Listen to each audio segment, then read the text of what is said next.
todo en el fondo se ve transformado. Al comienzo del tema, yo advertía la tentación, sobre todo dentro de la historiografía marxista, de reducir todos los fenómenos sociales, que son siempre enormemente complejos, a un único factor, ¿no? Y todo tender a explicarlo en orden o por alusión a ese único factor bilateral. Dentro de los historiadores de corte marxista, el factor económico siempre ha sido privilegiado, y cuando a muchos de nosotros se nos ha enseñado algo de historia, siempre ha sido como el elemento decisivo en la configuración, la transformación social, como si todos los procesos históricos respondieran en última instancia a intereses de naturaleza económico-productiva. Es verdad que no se puede despreciar el valor que tiene lo económico, pero hay que ver cómo juega ese elemento junto con el resto, configurando una realidad multivectorial, es decir, son muchos vectores de fuerza los que están generando una nueva realidad.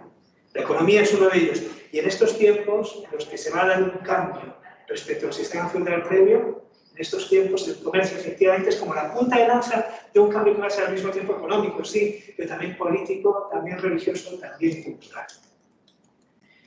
Entonces, ¿de qué manera podríamos nosotros sintetizar todos esos cambios? Bueno, pues al menos en 3 puntos. Uno de carácter económico, nuevas instituciones político-administrativas y nuevas instituciones o nuevos cambios, nuevos procesos en el orden cultural o espiritual. Renovación de la vida cultural y religiosa. Las nuevas formas económicas en realidad ya las hemos visto, es decir, la centralidad del artesanado y del comercio va a transformar el rostro de la ciudad.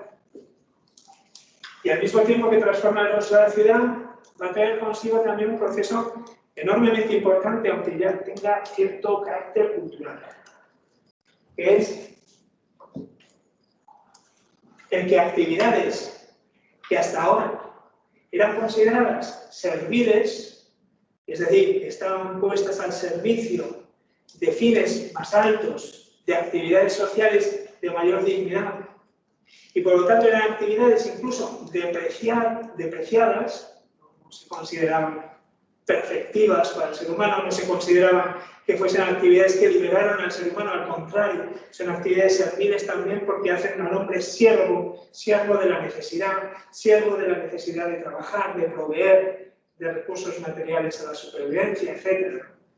Pues esas actividades de naturaleza servil cada vez más empiezan a ser reconsideradas. Se las dignifica. El trabajo en la ciudad, el comercio, la artesanía, las labores productivas, de ser actividades meramente serviles al servicio de fines más elevados, los fines políticos y los religiosos ahora empiezan a dignificarse. El burgués es celoso también de ese valor incluso perceptivo de su papel en el mundo. Es decir, las actividades que él va a desarrollar en la ciudad también se entiende que van a ser camino para su propio perfeccionamiento moral. Y esto es nuevo. Nosotros cuando visitábamos Grecia, cuando visitábamos Roma, cuando hemos visitado los primeros siglos del medievo, siempre teníamos una constante. Las actividades superiores, las actividades más humanizantes, las actividades que más nos dignifican y nos perfeccionan, son siempre actividades liberales, son siempre actividades libres y que presuponen libertad. La libertad de entrada del propio tiempo. ¿Quién se dedica a la filosofía, a la política o a la religión? El que tiene tiempo. El que tiene tiempo en el sentido de que tiene tiempo libre. Y por lo tanto no está obligado a tener que proveer a sus propias necesidades con su propio trabajo. Hay quien ya trabaja para él.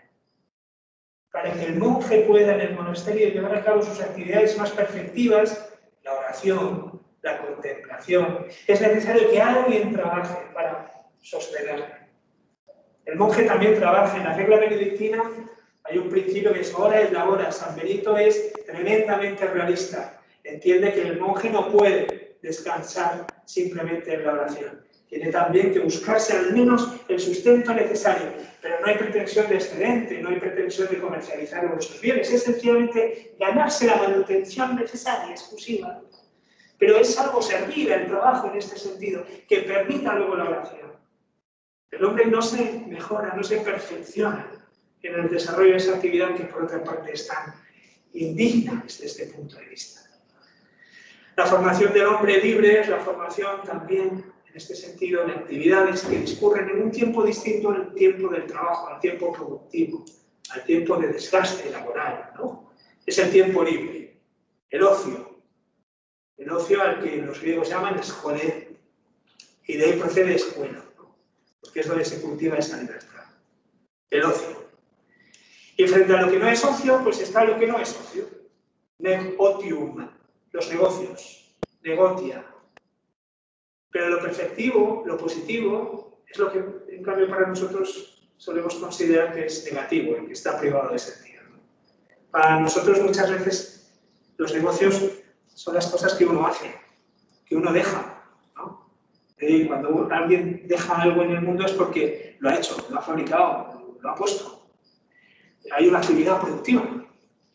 En cambio, el que se dedica a contemplar, a filosofar o a rezar, este no produce, es improductivo. Y por eso el ocio entendemos que es algo negativo. El que tiene ocio es que no tiene nada que hacer. Nada que hacer es que le sobra el tiempo, tiene tiempo muy libre. Y cuando el hombre moderno tiene tiempo libre, se pone nervioso. Necesita ocuparlo con algo productivo. Haz algo productivo, te dice tu padre, no te dediques a mirar las musarañas, no te dediques a filosofar. Haz algo productivo, macho. Ponte a trabajar. Y entonces uno empieza a gestionar el tiempo sobre la base de la producción, en un tiempo cada vez menos libre, en un tiempo ocupado. Lo más positivo para el mundo antiguo es, sin embargo, para nosotros lo negativo, ¿no? Para el mundo antiguo, para el mundo medieval, en esos primeros siglos, lo positivo era precisamente el no tener que hacer, el tener tiempo libre. Porque es donde, en ese tiempo, el hombre cultiva su propia libertad. Habla en el espacio público, ora, contempla, se dedica al arte. Es ahí donde crece. No es en el campo, no es en la artesanía, no es en el comercio, eso es necesario, pero no es digno, no es perfectivo. En este cambio de ciclo que ahora estamos presenciando, siglos XI, XII, XIII, se va a producir ese cambio. De la devaluación de las actividades productivas que teníamos hasta entonces, ahora vamos a pasar a una devaluación de las actividades no productivas.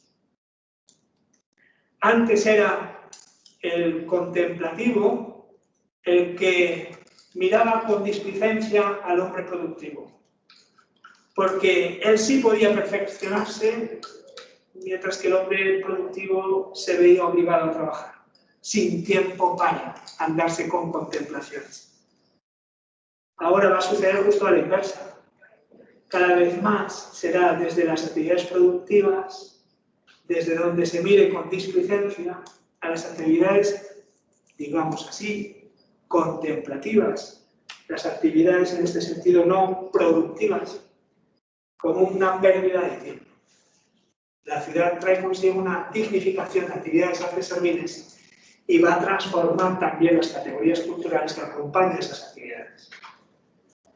No va a suceder esto inmediatamente, claro, pero durante la modernidad cada vez va a ser más patente ese cambio. El burgués privilegia lo productivo frente a lo contemplativo. Se introduce un nuevo tiempo y una nueva consideración de esas actividades. Que esto, por una parte, tiene como consecuencia y consecuencia positiva que él lo libera de esa condición servil, ¿no? Al servicio de otros, ¿no? Y hace en ese sentido ser libre también cuando trabaja, también cuando comercia, también cuando produce. Pero también tiene una consecuencia negativa y es que aleja lo productivo de lo contemplativo, es decir, pierde el sentido de la libertad tan característico del hombre antiguo y del hombre medieval. Si dice hay una ruptura de la producción y de la contemplación, que en el fondo es lo que teníamos antes en beneficio de otra cosa.